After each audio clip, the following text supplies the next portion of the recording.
Our next session is AI and EdTech. I request Tanuja, Ganu and David Joseph Minzes from Director Programs People plus AI. Tanuja Ganu is Principal Research STE Manager, Microsoft Research India. I invite them to the stage for starting next session.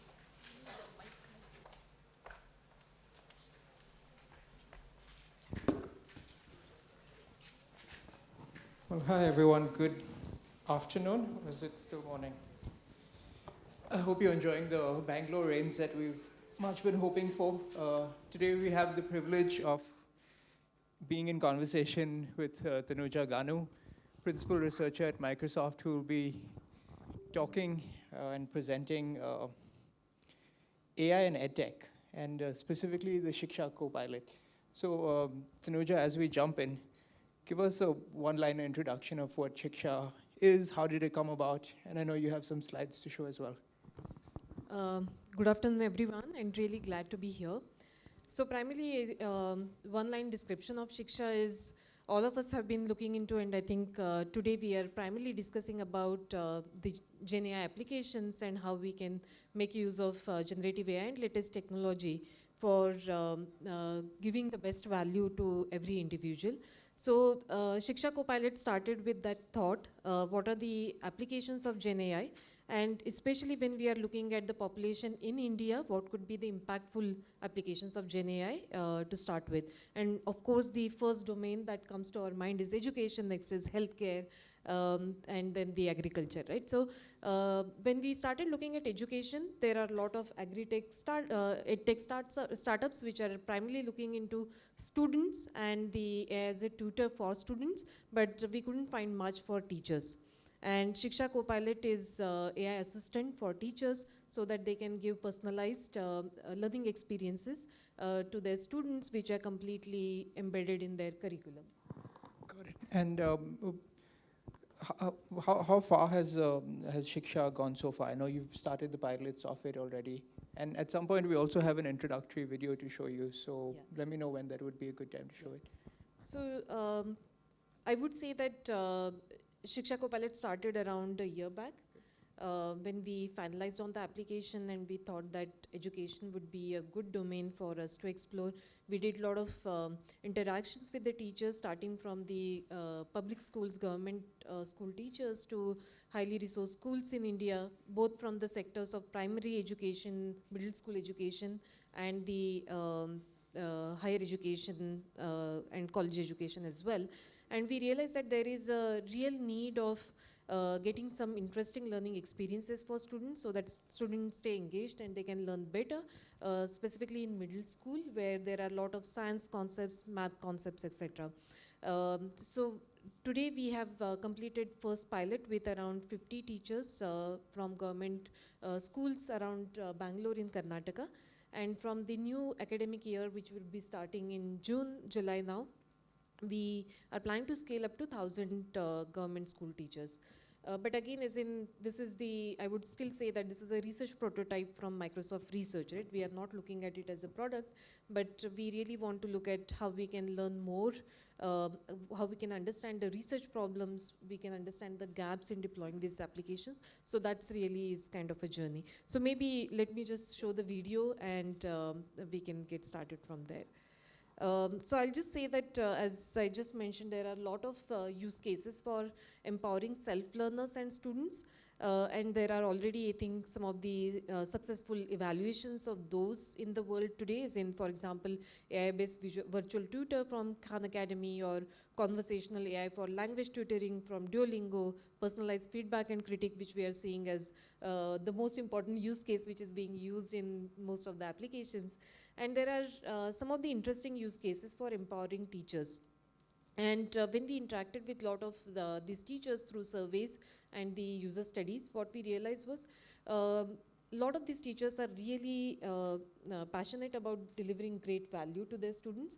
But today, it's really time consuming for them to kind of get access to multiple resources which are available on internet, curate this content for their students. So that's where we decided to kind of focus with the first use case of helping teachers with the AI assistant, which would create the personalized AI content and learning experiences. Definitely there are other use cases including new course creation or calibrated scaled assessment, and I think that's the area where we are moving as well, because that's another important use case where we see that there are a lot of challenges. So let me move to save, what is Shiksha? Let me see if we can play this video.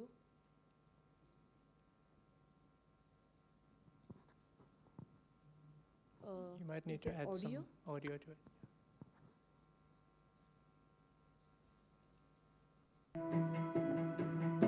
Siksha Foundation started as an NGO that's focused on the education sector. We are working in 6 states across India in about 50,000 schools, impacting nearly 3 million students. The public school system in India has been severely stressed. We found that typically a teacher handles multi-grade, multi-subjects, especially in the rural areas of the country. The biggest challenge was creating lesson plans. Preparing those lesson plans, it was taking a lot of time. So everything was manual. We were writing and writing and writing. And that's where I felt technology can help. Shiksha Copilot is a generative AI solution where we want to empower teachers to create engaging content for their classroom. These teachers are able to generate lesson plans, they're taking the activities that are generated, and they're using all of this content in the classroom. Within 5 minutes or 2 to 3 minutes, I'm preparing the lesson plans. It's very essential that any solution we roll out supports the local language. ಟೀಚರ್ಗೇನು freedom ಇರಲಿಲ್ಲ, ಅದೇಗಿತ್ತು ನಾವು ಹಾಗೆ ಉಪಯೋಗಿಸ್ಬೇಕಾಯಿತು. ಆದರೆ ಈಗಿನ lesson ಪ್ಲಾನ್ನ ನಮ್ಮ ನೀಡಿಗೆ ತಕ್ಕಂತೆ ನಾವು ಕ್ರಿಯೇಟ್ ಮಾಡ್ಕೊಳ್ಳಿಕ್ಕೆ ಟೀಚರ್ಗೆ ಫ್ರೀಡಮ್ ಇದೆ. Shiksha Copilot is based on Azure OpenAI. It's grounded in local context. ಈ ಮಾಮೂಲಿ ನಾವು ಕ್ಲಾಸಲ್ಲಿ ಪ್ರಯೋಗ ಮಾಡೋದಕ್ಕೂ ಶಿಕ್ಷಾ ಕೋಪೈಲಟ್ ಲೆಸನ್ ಪ್ಲಾನಲ್ಲಿ ಕ್ರಿಯೇಟ್ ಆದಂಥ ಹೊಸ ಪ್ರಯೋಗಗಳನ್ನ ಮಾಡಿದಾಗ The problems that are faced are pretty much universal. So if we have a solution that works in just one state in India, we think that solution can go global. Awesome. That's exciting. Many times people talk about AI for efficiency, AI for productivity, but now Microsoft is looking at how do you create AI for impact. What have been some of the learnings or experiences from the pilot so far that you'd like to share?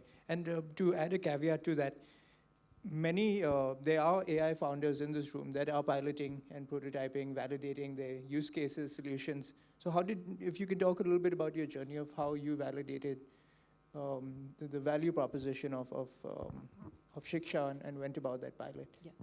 So I think I was just sitting and listening to the earlier panel discussion as well, right? And there was one of the very important points which was made there.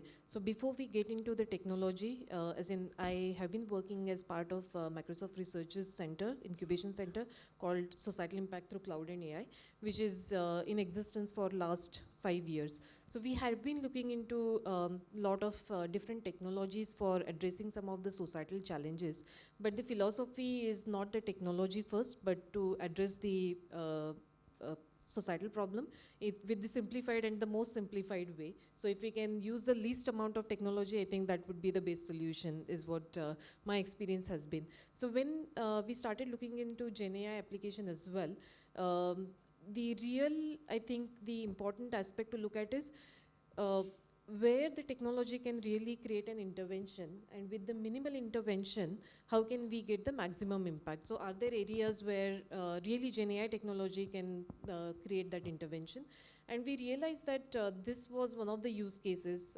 So definitely in GenAI, creating learning experiences which is personalized for that particular class and students and teachers, completely grounded in curriculum, was a huge gap. And maybe I'll just kind of point one of the slides.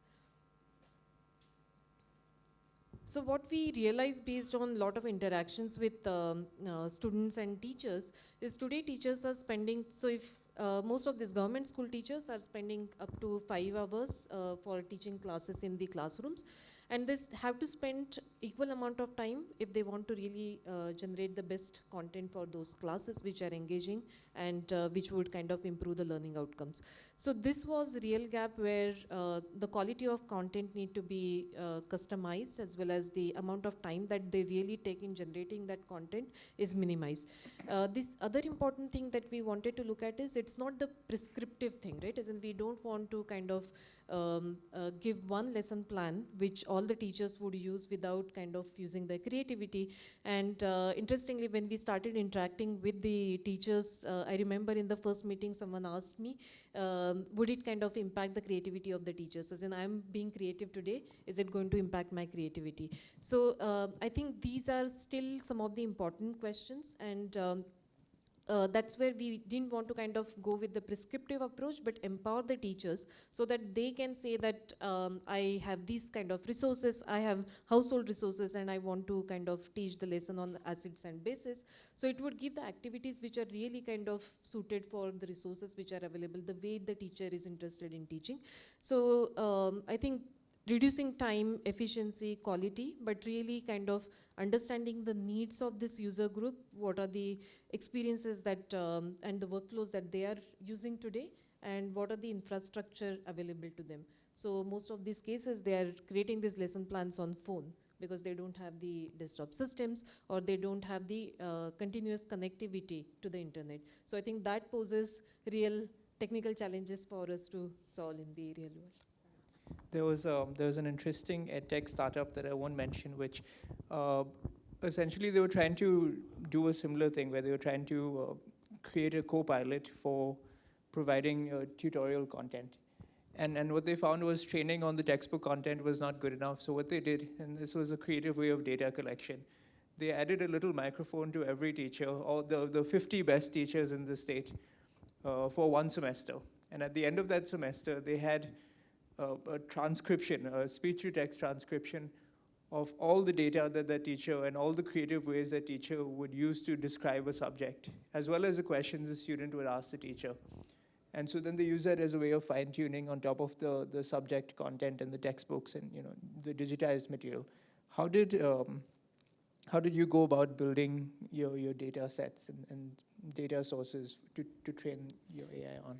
So the first important thing that we realized was many teachers were not able to use the existing resources which were available because they are not directly mapped to their curriculum.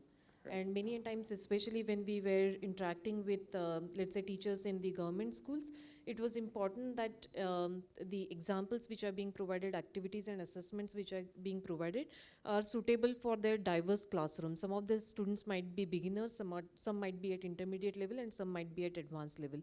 So we started again going back to basics, starting with the simple models. So let's say GPT-4 class of models. But the biggest task for us was extracting the content from the existing textbooks. While they are available in PDF form, extracting content and mapping those to structured format of these are the chapters, these are the subtopics was difficult. So that we did as the first thing, and I think that is becoming a challenge for any domain is what I've realized over time. Now we are looking at the copilots in the agri-tech, and we realize that lot of information and lot of good content is in non-digitally native form. So how do we kind of extract that data from non-digitally native form? It could be in the form of videos, or as you said, in the audios, or is in the PDFs which are in the form of non-digitally native content, right? So that's the first piece that we have solved. We have again used the existing computer vision based techniques to extract that information meaningfully. And once we do have this kind of semi-structured information available, we started with using GPT-4 and doing all sorts of prompt tuning, right? Then we realized that what's important for generating the most important type of content is getting the learning outcomes correct. So if you have identified, let's say if I want to teach photosynthesis, and if I can teach photosynthesis for 6, 7, 8 standard science, right? But really depending upon what students have learned so far, how do I tune the learning outcomes so that I can get the right level of content? So I think these are kind of learnings based on embedding ourselves more in the domain, working with the domain experts, and that's another learning I would say, that spending a lot of time with domain experts to understand the gap, and then making the system which is easy for them to use. Yeah, just a quick question. So I know GPT-4 would work well with an English use case. How did you solve for Kannada? Yeah, so again, for languages, we have been today using all sorts of multilingual approaches, right? And we have come up with a system to identify which approach is good. There is a lot of work still underway, but the kind of content which we are generating is, I would say, good enough to start with. So what we are doing, we started with the translation. So we generated content in English, we started translating. Of course, translation has its own limitations, as we have been knowing. So we spent some amount of time for generating educational glossary and dictionaries so that the translation is meaningful. Then we started looking at direct multilingual generation instead of kind of translating through English. It's doing good for certain languages like Hindi. Kannada again had certain specific issues. So we are looking into the models which are better multilingual models, right? Including, let's say, Cohere's model or some of the models which are being built in India, which are specific to, let's say, Tamil Lama or Kannada Lama kind of things. And we are also, through this whole curation process, we are generating a lot of data, which is educational data, and which is data which is curated by the teachers in Kannada or in Hindi. And now we are looking into the fine-tuning and training the models, which would directly be able to do better in these languages. So you continue to collect data and fine-tune it Yeah. on top of that. Yeah, that's useful. And I think there is a complete path that we Yeah. still need to take, and there is no shortcut to that right now. Yeah, I think there are a lot of creative ways to digitize other languages. And so most base models are built on top of English. But I've seen a lot of companies now find creative ways to digitize and Absolutely. add that to their data set. And we have, again, looked into some of these approaches which we are exploring more right now. So what we have learned is for some of the Indic languages, instead of translating through English, translating through Hindi might work better, because there are similarities Hindi of to languages. Hindi to Marathi, for example, or other North Indian languages which would have a lot of similarities to Hindi. But there are other ways in which we can creatively kind of learn and create multilingual settings. And what we have done is like a two-layer approach. One is, how do you do prompting for multilingual? How do you use the multilingual embeddings for generation or for RAG, but still kind of continuing to generate using GPT-4 that have shown to improve the performance. And third is all these different types of combination techniques, right, which pivot language that you use for translation and things like that.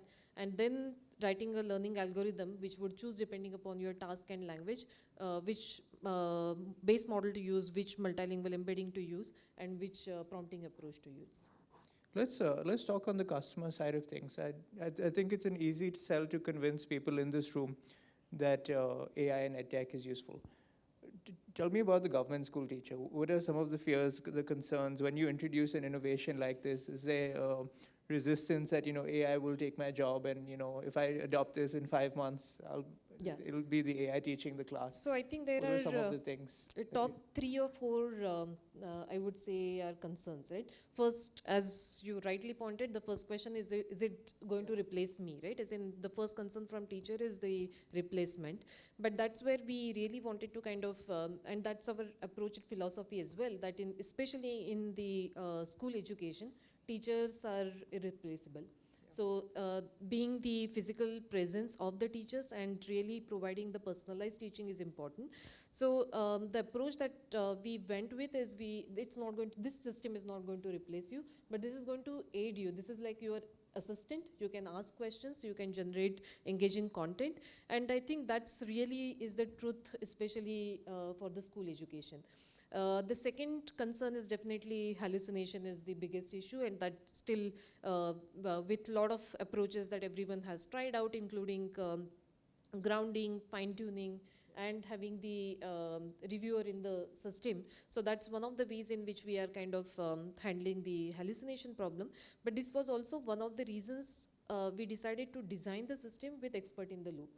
So we decided not to go with student first, but the teacher first approach, so that teacher is the expert here in the system who has access to the system. They can review or override the outputs and eventually take the reviewed output to the student. So designing with expert in this loop system is one of the ways. And third thing, which is as a parent my concern as well, right?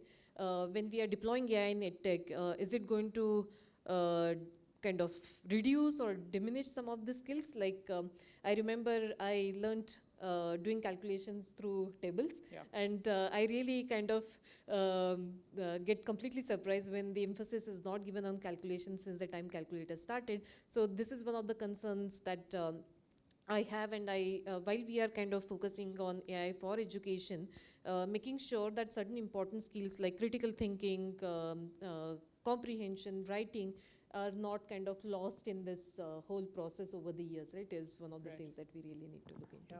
We're coming close to time, so I'll ask you one last question. And there's this shiny new toy paradox that people often face. I was at a car exhibition a couple of months ago in Mumbai, and they would showcase all these amazing self-driving cars with airplane doors and these futuristic technology. And the irony is that most people came over there in a Maruti with a Bluetooth speaker. And that's the gap between technology that we showcase versus technology that we use. How did you practically build out Shiksha? What were some of the designs? I appreciate the fact that you use an existing model rather than building from scratch. So what were some of the tech stack? How did that look like? Yeah, so I think this is the important aspect, right? And that's where Shiksha's design has consciously decided that we will start with the lowest common denominator. We would not use the fancy tools to start with. So teachers should be able to do it on phone, should be able to use this small language model. So that's where we are kind of moving. So how small, if you don't mind me asking? So right now we are looking at 5.3 kind of models, right? And to be able to again have the orchestration of model where simple things can be done by smaller models, complex things can be done by bigger models. So I would say that some of those kind of design decisions that we are taking, but we really want to start with, and that was one of the decisions to start with government schools. So if we are able to build a system for that, the system would work for rest of the world as well. Got it. And I know that we're at time. Do we have time for questions, or should we pause here? We'll break for lunch. Yeah, I don't want to stand in the way of you and lunch. But thank you for being a wonderful audience, and we can chat further outside. Thank you so much. I'm looking forward to further interaction